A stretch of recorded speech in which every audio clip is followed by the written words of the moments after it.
दर्शकों नमस्कार। निवेश कार्यक्रम में आपका बहुत बहुत स्वागत है। निवेश कार्यक्रम में अलग अलग विषय के साथ हम आपको जानकारी लेकर अपने विशेषज्ञ के साथ हाजिर होते हैं स्टूडियो में।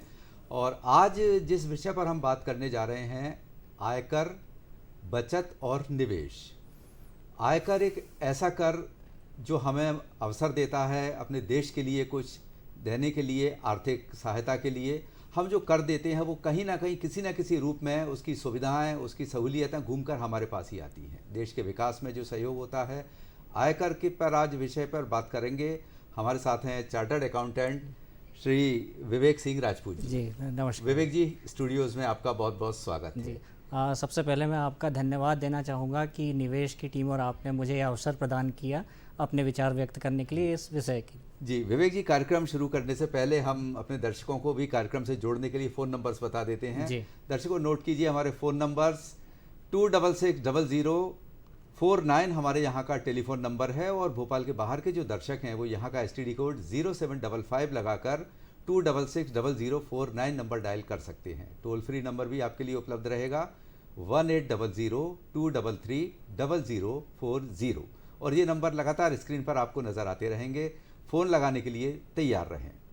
विवेक जी, हम कार्यक्रम के जैसा कि विषय है आयकर, बचत और निवेश, इन तीनों को आप एक समाहित करके किस तरह से बताना चाहेंगे कि एक सामान्य आदमी को ये समझ में आए कि आयकर क्या है, और बचत और निवेश की बात हम आगे कार्यक्रम में करेंगे। बिल्कुल जी। देखिए, आयकर जैसा आपने शुरू में कहा कि ये एक जरिया है, एक इंडिविजुअल द्वारा अपने देश की प्रगति में योगदान देने का एक जरिया है। और यह कर उस व्यक्ति जो अपनी आय कमाता है उसकी वार्षिक आय पे यह कर सरकार लेती है। और इस कर की देने की जो लायबिलिटी है वो उस व्यक्ति पे आती है जिसकी वार्षिक आय 2.5 लाख रुपए से ज़्यादा है, तो उस व्यक्ति पे कर की लायबिलिटी आती है और विभिन्न स्लैब के हिसाब से उसे अपने कर अदायगी करनी पड़ती है। जी विवेक जी, आज का जो विषय है वो एक आम जन सामान्य के लिए बहुत उपयोगी है। और एक कॉलर हमसे जुड़ चुके हैं जी। आइए जानते हैं वो क्या जानना चाहते हैं। Hello hello hello. अब किस रास्ते पे हमें जाना चाहिए? जी, आप प्रश्न पुनः दोहराएंगे? Hello hello. हाँ जी, आपकी आवाज़ पहुंच रही है हम तक, आप सवाल कीजिए। नमस्कार सर, मैं नंद ध्रुव मिश्रा हूँ, बाराबंकी, उत्तर प्रदेश से। मैं जानना ये चाहता हूँ कि निवेश और बचत और आयकर से संबंधित हमें कौन से मापदंड अपनाने चाहिए, अब किस रास्ते पे हमें निवेश करना चाहिए? जी, प्रश्न करने के लिए धन्यवाद। वो विषय से संबंधित ही सीधा प्रश्न है इनका कि जैसा इनका प्रश्न है, तो अपना कार्यक्रम जिस दिशा में हम आगे बढ़ा रहे हैं, इनके प्रश्नों का सभी जवाब हम देने की कोशिश करेंगे। पहले मैं ये बता दूं कि अगर बेसिक निवेश की बात करें तो जो एक व्यक्ति अगर मान के चलिए कि अगर अपने स्वास्थ्य के लिए भी कोई खर्चा कर रहा है और अपने रूटीन हेल्थ चेकअप भी करा रहा है, तो उसके लिए भी आयकर में छूट का प्रावधान है। तो हम धीरे धीरे आगे जब आज कार्यक्रम में तो विवेक जी, ये हमारे कॉलर जो थे नंद स्वरूप जी, इनके एक सवाल का जवाब आज के हमारे सारे सवालों में इनको एक एक करके मिलता जाएगा। जी, कार्यक्रम से जुड़े रहे हैं। चलिए, अब हम बात करते हैं कि एक सामान्य व्यक्ति आयकर को कैसे समझे। ये तो आपने बताया, लेकिन आयकर जब टैक्स का नाम सुनते हैं तो धड़कनें बढ़ जाती हैं कि इतना पैसा हमारा डिडक्शन में जाएगा, ये है तो। लेकिन गवर्नमेंट ने हमें कुछ प्रावधान दिए हैं, एग्जेम्पशन हैं, जो छूट के प्रावधान हैं। वो कानूनी क्या क्या प्रावधान हैं जो एक आयकर दाता को मिल सकते हैं? जी। तो इसके लिए मैं सबसे पहले ये थोड़ा सा एक बैकग्राउंड देना चाहूँगा कि किसी भी व्यक्ति की जो आय होती है वह 5 शीर्षों में कर योग्य होती है। उसकी सैलरी से आय, उसकी हाउस प्रॉपर्टी जो उसके निवेश किया है उससे अगर कोई आय हो रही है तो वह, तीसरा उसके कैपिटल गेन से आय कि अगर उसने कोई शेयर म्यूचुअल फंड बेचे हैं या कोई अपनी प्रॉपर्टी को बेचा है तो उससे अगर कोई आय हुई है, चौथा उसके बिजनेस से आय, और कुछ ऐसी आय होती है जो इन चारों हेड्स में नहीं आती है तो वो अन्य आय कहलाती है। इस तरीके से 5 तरह की आय होती है। अब अलग अलग आय पे अलग अलग तरीके की छूट भी है। जैसे अगर सैलरीड पर्सन है तो उसको एक स्टैंडर्ड डिडक्शन उपलब्ध है 50,000 रुपये तक का। इन छूट के बारे में हम विस्तार से बात करेंगे। पहले दर्शकों को ये बता दें कि छूट तो तब उसको मिलेगी जब उसको पूरा आयकर का एक स्लैब पता होगा। जी जी जी। तो करंट फाइनेंशियल ईयर है, जी। यहाँ आयकर स्लैब इस समय क्या हमारे यहाँ? जी, अगर मैं बात करूं कि एक व्यक्ति है जो एक इंडिविजुअल है, तो इंडिविजुअल के लिए अभी वर्तमान में आयकर के जो स्लैब हैं वो दो तरीके से स्लैब उपलब्ध हैं। एक स्लैब वह है जिसमें आपको बचत की छूट मिलेगी। वह स्लैब जो है वह है कि वर्तमान में अगर 2.5 लाख तक की आय पर आपका कोई कर नहीं लगेगा। 2.5 से 5 लाख तक की आय पे 5% की दर से कर है, और 5 से 10% की आय पे 20% की दर से कर है, और 10 लाख से अधिक की आय पे 30% की दर से कर लगता है। साथ ही साथ सरकार ने एक और स्लैब दिया है जिसमें कोई छूट ना देते हुए उन्होंने स्लैब का जस्टिफाई किया है कि स्लैब में टैक्स की रेट को कम किया है। वो स्लैब की रेट अगर आप कहें तो मैं उसे दोहरा देता हूँ कि 0 से 2.5 लाख तक की इनकम पे कोई कर नहीं है, 2.5 से 5 पे 5%, 5 से 7.5 पे 10%, 7.5 से 10 पे 15%, 10 से 12.5 लाख पे 20%, 12.5 से 15 लाख पे 25%, और 15 लाख से अधिक के आय पे 30%। मतलब आपकी इनकम के अनुसार जो परसेंटेज है टैक्स का वो आपको बदलता जाएगा। बिल्कुल बिल्कुल जी। एक कॉलर हमसे जुड़ चुके हैं भोपाल से, लखन मीना जी। जी। हेलो। हाँ जी, नमस्कार जी। लखन जी स्वागत है, सवाल कीजिए। जी सर, हमारा सवाल ये था सर आपसे जी कि हमने आयकर विभाग का कार्ड तो हमारे पास है। अच्छा अच्छा। और हम लोग फार्मर हैं सर जी। खेती का काम हम लोग करते हैं। तो जो है अभी तक हमें उसका कोई नोटिफिकेशन ये नहीं मिला कि उसमें हमारा टैक्स कितना कटता है या नहीं कटता है, और हमको उसको किस तरीके से चलाना चाहिए, क्योंकि फार्मर है, थोड़ा जानकारी का अभाव कम रहता है हम लोगों को। जी जी। और बैंकों में सब जगह हमारे जहाँ जहाँ खाते हैं वो उनमें है, दस्तावेजों में लगा हुआ है जी। तो वहीं से कट जाता है कि हमको करना पड़ेगा कुछ उसमें देख रेख उसकी? चलिए लखन जी, प्रश्न करने के लिए धन्यवाद। एक तो आपने पैन कार्ड बनवाया, ये एक आपकी जागरूकता की पहचान है, और दूसरा आप आयकर के प्रति इतने जागरूक हैं, इसके लिए भी आपको बहुत बधाई। आप इतने जागरूक हैं। जहाँ तक ये एग्रीकल्चर से जुड़े हुए हैं, तो मेरे ख्याल से कृषि उत्पादों पर आयकर से भी इनको मुक्ति मिलेगी। मैं इनके प्रश्न के उत्तर के लिए थोड़ा सा उस प्रावधान पर प्रकाश डालना चाहूँगा कि अगर इनकी आय सिर्फ एग्रीकल्चर से है, यानी कृषि से जो आय है, तो कृषि आय पे कोई कर नहीं है। लेकिन कृषि आय के साथ साथ अगर इनकी अन्य स्रोतों से आय है, मान लीजिए जैसा ये बता रहे थे कि बैंकों में इन्होंने पैन कार्ड दे रखा है, मान लीजिए इन्होंने बैंक में कोई सावधि जमा या फिक्स डिपॉजिट किया हुआ है और उस पर इनको ब्याज मिला है और वो ब्याज पे कोई टैक्स कटा है, तो फिर इनको आयकर रिटर्न दाखिल करके वो अगर उसकी छूट, उसका रिफ़ंड उनको क्लेम करना है, तो इसके लिए उन्हें आयकर रिटर्न फिर दाखिल करना होगा। और अगर कोई टैक्स नहीं कटा है और जो ब्याज है वो 2.5 लाख की सीमा के अंदर है, तो फिर इनको ये है कि ये आयकर रिटर्न ना भी फाइल करें तो कोई दिक्कत नहीं है। इसको हम इस तरह भी समझ सकते हैं कि कृषि उत्पाद से आपकी जो आमदनी है जी वो कर मुक्त है जी, लेकिन अगर आपने कुछ इन्वेस्टमेंट किया हुआ है जी, मतलब म्यूचुअल फंड में किया है, एफडी में है, या इक्विटी में कहीं भी आपने अगर कुछ इन्वेस्टमेंट किया है और उस पर आपको जो लाभ मिल रहा है वो कर योग्य रहेगा। बिल्कुल बिल्कुल। आपकी सिर्फ कृषि आय कर मुक्त है, इसके अलावा किसी अन्य स्रोत से जो आपको आय मिल रही है तो वो हमें देखना पड़ेगा कि क्या वो आयकर प्रावधानों के तहत कर मुक्त है या कर योग्य है। अगर वो कर योग्य है तो फिर उन्हें रिटर्न फाइल करना पड़ेगा जी। विवेक जी, दमोह से कॉलर और जुड़ चुके हैं, महेंद्र पटेल जी। आइए उनका सवाल जानते हैं। जी महेंद्र जी स्वागत है। जी नमस्कार। हमारा नमस्कार सर। हमारा क्वेश्चन ये है कि जैसे आजकल बैंकों में पैन कार्ड अनिवार्य कर दिया गया है, और जो व्यक्ति आयकर में मतलब छूट है, जैसे विकलांग और भी अन्य कोई व्यक्ति हैं, फार्मर हैं, तो इन लोगों के लिए फिर अनिवार्य पैन कार्ड अनिवार्य क्यों कर दिया गया? थोड़ा सा इस पर प्रकाश डालें सर। जी प्रश्न करने के लिए धन्यवाद जी। अब देखिए ऐसा है, जानना चाहते हैं कि अगर इनके लिए उपयोगी नहीं है तो पैन कार्ड क्यों अनिवार्य है? नहीं, मैं इसमें कहना चाहूँगा कि देखिए पैन कार्ड का मतलब ये नहीं है कि जिस पे आयकर की दायित्व बन रहा है उसी को पैन कार्ड बनाना है। पैन कार्ड एक सरकारी दस्तावेज है जो कि होना चाहिए, और ये बैंकों के KYC डॉक्यूमेंटेशन की प्रक्रिया का एक अहम दस्तावेज है। अतः बैंक पैन कार्ड आपसे मांगता है अकाउंट खोलने के लिए, तो इसे सिर्फ रिटर्न फाइल करने के दस्तावेज के तौर पे ना देखें। यह दस्तावेज आपके पास होना चाहिए, जैसा कि आधार कार्ड, आईडी प्रूफ भी है, एक आईडी प्रूफ भी है, और आपका एक वित्तीय आपकी एक आइडेंटिटी है, एक तरीके से मैं कहूँगा। जैसा कि आधार या आधार कार्ड है, उसी तरीके से पैन कार्ड भी हर जो बालिग व्यक्ति है उसको पैन कार्ड बना लेना चाहिए, कहीं ना कहीं वो काम आता है। जी, तो अब विवेक जी, हमने टैक्स की बात की, अब हम उन विकल्पों के बारे में दर्शकों को समझाएं कि क्या क्या ऐसे ऑप्शन मिलते हैं जी, जिन पर आप छूट का लाभ ले सकते हैं। जी, देखिए, मैं बताना चाहूँगा कि जब आपकी कुल आय अगर टैक्स सीमा से ज़्यादा है, तो यह नहीं सोचना है कि इस पूरी आय पे हमें सीधे कर देना पड़ेगा।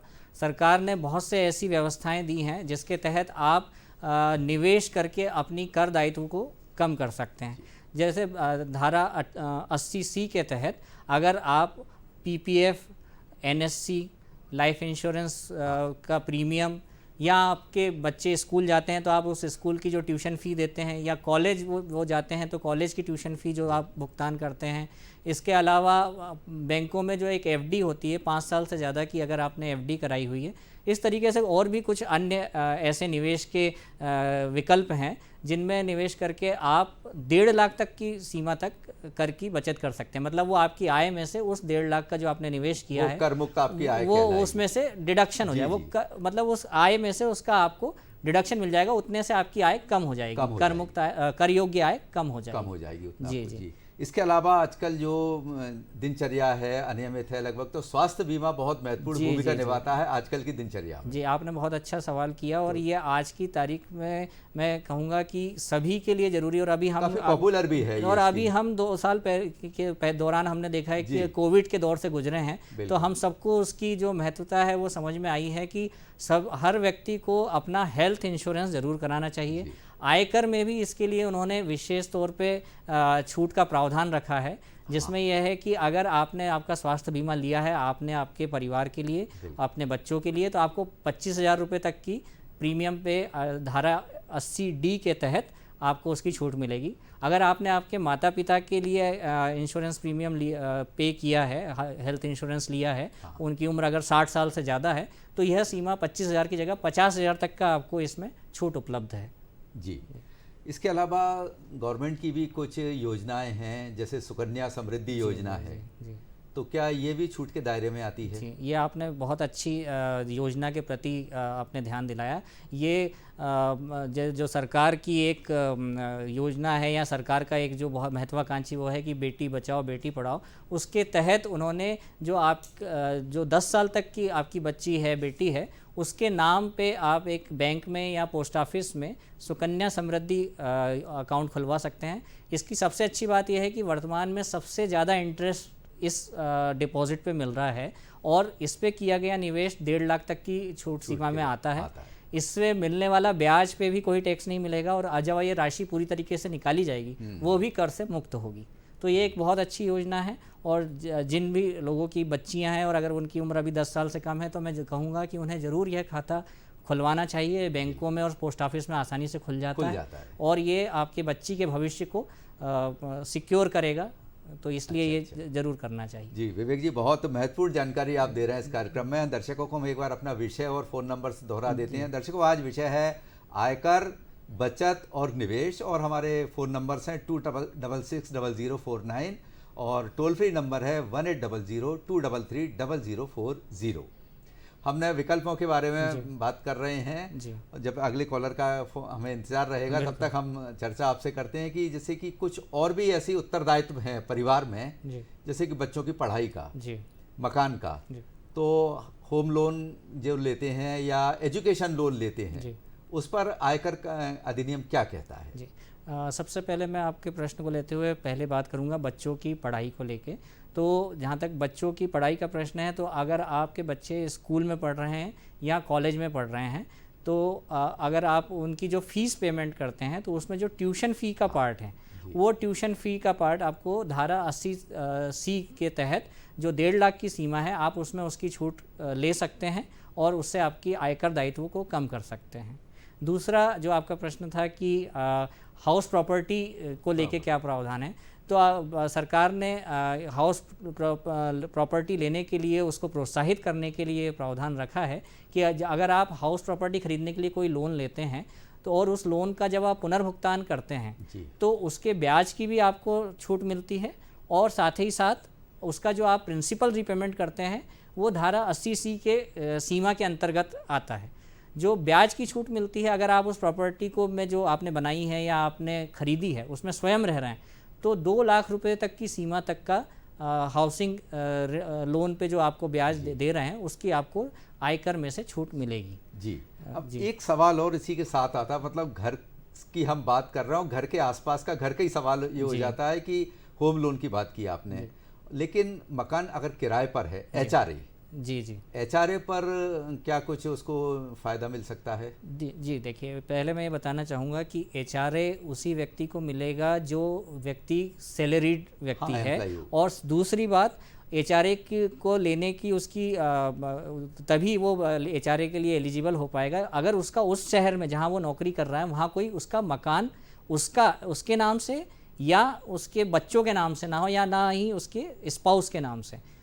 अगर वो इनके नाम से मकान है तो वो HRA नहीं ले सकता। अगर मान लीजिए वो किसी ऐसी जगह जहाँ वो जॉब कर रहा है और वहाँ पे किराए के मकान में रह रहा है, वहाँ उसकी और कोई अन्य हाउस प्रॉपर्टी नहीं है, उस दशा में उसको HRA की छूट का लाभ मिलेगा, जो कि आयकर में एक गणना का नियम है, उसमें उस नियम के तहत जो एक गणना करके जो राशि आती है वो उसकी सैलरी की आय में से उसको एग्जम्पशन मिलता है। मिल जाएगा। जी। अच्छा, अभी समय की मांग के अनुसार इस तरह से चल रहा है, एक विकल्प और नज़र आता है, जैसे वाहनों पर भी अगर कोई इन्वेस्ट किया आपने जी तो वहाँ कुछ ऐसा प्रावधान है क्या? जी देखिए, इसके पहले तक तो ऐसा कोई प्रावधान नहीं था कि आपको वाहन खरीदने पे कोई आयकर की कोई छूट मिले, लेकिन अभी वर्तमान में जो परिप्रेक्ष्य में जो चल रहा है कि सरकार इलेक्ट्रिक व्हीकलों को बढ़ावा दे रही है। तो अभी वर्तमान में 31 मार्च 23 तक अगर आपने इलेक्ट्रिक व्हीकल खरीदने के लिए कोई लोन लिया है और उसके पुनर्भुगतान पे जो ब्याज का भुगतान किया है उसके लिए एक छूट का प्रावधान आयकर में है। अगर 31 मार्च 23 तक के लिए वो डिडक्शन आपको अवेलेबल है, वहाँ 1.5 लाख तक की सीमा तक आपको छूट मिल सकती है। मतलब आप वाहन खरीदने पर भी छूट का लाभ ले सकते हैं इलेक्ट्रिक व्हीकल से। इसके अलावा जब हम बात करते हैं कि ITR की हमने बात की है इस तरह से, कई बार जमा करने में कभी लापरवाही हो जाती है या किसी कारण से हम समय पर जमा ITR फाइल नहीं कर पाते, तो उसके लिए किस तरह से सजग रहें और एक टैक्स प्लानिंग कैसे करें? देखिए, सबसे पहले तो मैं कहूँगा कि अपना आयकर विवरणी या रिटर्न समय पे फाइल करें। और समय पे फाइल करने के साथ साथ ये ज़रूरी है कि आपकी आयकर विवरणी आप सही तरीके से फाइल करें। आजकल आपके जो आयकर का जो पोर्टल है, जो इनकम टैक्स की साइट है, उसमें आपकी आय, आपकी खर्चे, आपके निवेश से संबंधित सभी जानकारियाँ पहले से आयकर विभाग के पास उपलब्ध है। तो आप आयकर विवरणी भरने से पहले उन चीज़ों को देख लें, परख लें और उसको देखते हुए अपनी आय को सही तरीके से दर्शाएं, सही जो निवेश किए गए हैं उनकी छूट लें और समय पे अपना टैक्स जमा करके रिटर्न फाइल करें। विवेक जी, वे कौन सी एक सामान्य जानकारियां हैं जो एक आयकर दाता से इनकम टैक्स विभाग चाहता है? जी देखिए, इनकम टैक्स विभाग तो ये चाहता है कि आपकी जिस भी स्रोत से आय है, अगर वो कर योग्य आय है या कर मुक्त आय है, तो आप उसे सही तरीके से आपकी आयकर विवरणी में दर्शाएं। लेकिन मतलब वही एक बिंदु हम जानना चाह रहे हैं कि क्या ऐसे वो बिंदु हैं, पॉइंट्स हैं कि जिनको आयकर को हमें बताना चाहिए? देखिए, जैसे कई जगह जो मेरा अनुभव रहा है कि कुछ लोग ये कहते हैं कि साहब, जब हम उनसे पूछते हैं कि भैया आपको सेविंग डिपॉजिट पे क्या ब्याज मिला, तो वो कहते हैं नहीं साहब, सेविंग पे तो कोई ब्याज मिला ही नहीं, सेविंग पे क्या ब्याज मिलता है। भाई, अगर आपको 10 रुपये का भी ब्याज मिला है तो वो आपकी इनकम है, वो आपको आपके आयकर विवरणी में दिखानी है। आपको FD पे अगर कोई ब्याज मिला है तो वो आपको दिखाना है। आपने कोई शेयर्स म्यूचुअल फंड में निवेश किया था और उसका आपने रिडम्पशन किया है, या एक फ़ंड से स्विच आउट करके दूसरे फंड में निवेश किया है, तो भी आपको उसको आपके आयकर विवरणी में दिखाना है। अगर ये ट्रांजैक्शन आप नहीं दिखाते हैं तो आपके आयकर विभाग आपको नोटिस भेजकर यह जानकारी मांगेगा, और अगर कोई कर दायित्व आएगा तो आपको पेनल्टी और ब्याज के साथ उसका भुगतान करना पड़ेगा। आपने शेयर मार्केट की बात की, म्यूचुअल फंड या इक्विटी में हमने इन्वेस्ट किया और अगर वो उसको विड्रॉ किया प्लान को, तो लॉन्ग टर्म कैपिटल गेन या शॉर्ट टर्म कैपिटल गेन का भी कुछ इस पर दायरे में आएगा ये? बिल्कुल बिल्कुल।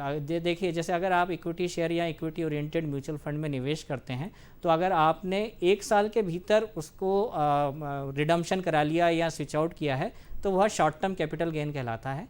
पर उस कैपिटल गेन पे जो टैक्स लगता है वह 15% और उस पर एजुकेशन सेस की दायित्व आता है। Long term capital gain, long term क्यों अगर मैं समझाना चाहूँ तो मैं ये कहूँगा कि जो शेयर या म्यूचुअल फंड आपने 1 साल से ज़्यादा अवधि तक रखने के बाद उसका रिडम्पशन या उसको सेल किया है, तो आपका वो लॉन्ग टर्म कैपिटल गेन कहलाएगा। लॉन्ग टर्म कैपिटल गेन पे 1 लाख रुपए तक का लॉन्ग टर्म कैपिटल गेन पे सरकार ने छूट दे रखी है।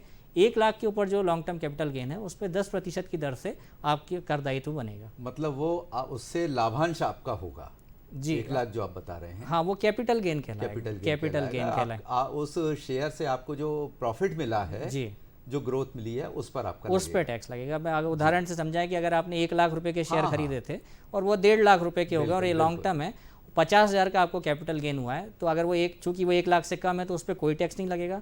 और मान लीजिए 1.5 लाख का कैपिटल गेन होता है तो 1 लाख की छूट मिल जाएगी और 50,000 पे 10% की दर से 5,000 रुपये आपका कर दायित्व बनेगा। जी। अच्छा, कई बार क्या होता है कि एज फैक्टर भी इसमें कुछ भूमिका निभाता है, जैसे कि मान लीजिए सीनियर सिटीजन हैं या सुपर सीनियर सिटीजन हैं, जी जी, उनके लिए आयकर अधिनियम क्या बोलता है? जी देखिए, सीनियर सिटीजन वो व्यक्ति है जिसकी आयु 60 वर्ष से अधिक है।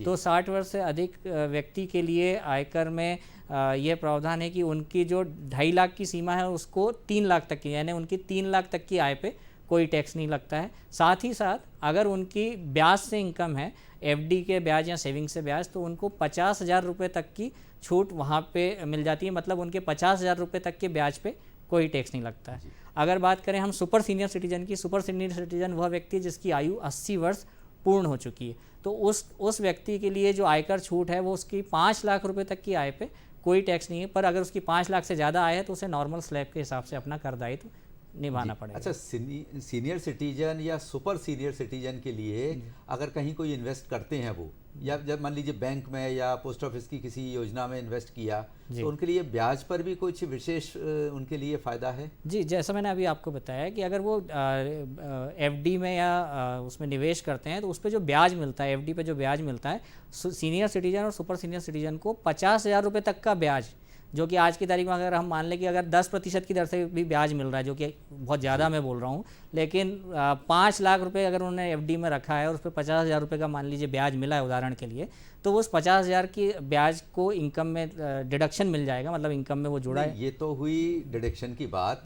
मान लीजिए जैसे बैंक की जो ब्याज दर है जी, तो सीनियर सिटीजन या सुपर सीनियर सिटीजन के लिए कुछ उनके लिए विशेष ब्याज दर है क्या? जी, ये देखिए, ये टैक्स से संबंधित तो नहीं है, पर हाँ बैंक उनके, हमारा विषय है जी, कि आयकर, बचत और निवेश। जी जी बिल्कुल, उनको बैंक प्रोत्साहित करने के लिए अन्य जो जमा करता है उनसे ज़्यादा ब्याज देती है, जो कि सामान्यतः 0.5% आज की तारीख में है कि अगर किसी व्यक्ति को, नॉर्मल व्यक्ति को 6% की दर से एफडी पर रिटर्न मिल रहा है, तो सीनियर सिटीजन को 6.5% की दर से उसी अवधि के लिए रिटर्न मिलेगा। मतलब विवेक जी, कुल मिलाकर ये है कि आयकर देश के प्रति आपका एक कर्तव्य है, लायबिलिटी है, और बड़ी ईमानदारी और ट्रांसपेरेंसी के साथ उसको आपको भुगतान करना चाहिए। कई बार क्या होता है कि इनकम टैक्स वाले रिटर्न हम दाखिल कर रहे हैं जी, उसमें हमने कुछ लापरवाही कर दी जी, या गलती कर दी, तो कुछ सुधार की संभावना वहाँ रहती है? बिल्कुल बिल्कुल, सुधार की संभावना है। अगर आपने रिटर्न फाइल किया है और आपको लगता है कि आपसे कोई चूक हो गई है, कोई आय आप से छूट गई है, या कोई आपको डिडक्शन लेना था जो आप भूल गए हैं लेना, तो आप उसको रिवाइज रिटर्न फाइल करके आप उस छूट का लाभ ले सकते हैं, या जो आय छूट गई है उसको जोड़ के जो अतिरिक्त कर दायित्व बन रहा है उसको आप जमा कर सकते हैं। लेकिन मैं ये बता दूं कि अगर मैं वित्तीय वर्ष 21-22 जो कि अभी ख़त्म हो चुका है, जिसकी इंडिविजुअल्स के लिए जो ड्यू डेट थी वो 31 जुलाई थी, जो निकल चुकी है, अगर उन्हें कोई अपना रिटर्न रिवाइज़ करना है या बिलेटेड रिटर्न भी फाइल करना है, तो वो अपना रिटर्न 31 दिसंबर 22 तक रिवाइज़ कर सकते हैं या बिलेटेड जमा कर सकते हैं। तो 31 दिसंबर 22 वह दिनांक है, लास्ट डेट, आखिरी अवसर आपको 31 दिसंबर। तो विवेक जी, आपने आयकर से संबंधित काफ़ी महत्वपूर्ण जानकारियाँ इस कार्यक्रम के जरिए दर्शकों तक पहुँचाई। आप हमारे स्टूडियोज़ में पधारे, आपका बहुत बहुत धन्यवाद। दर्शकों, आपका भी धन्यवाद। कार्यक्रम से जुड़े रहे। अगली बार एक नए विषय के साथ हम फिर हाजिर होंगे। तब तक के लिए नमस्कार।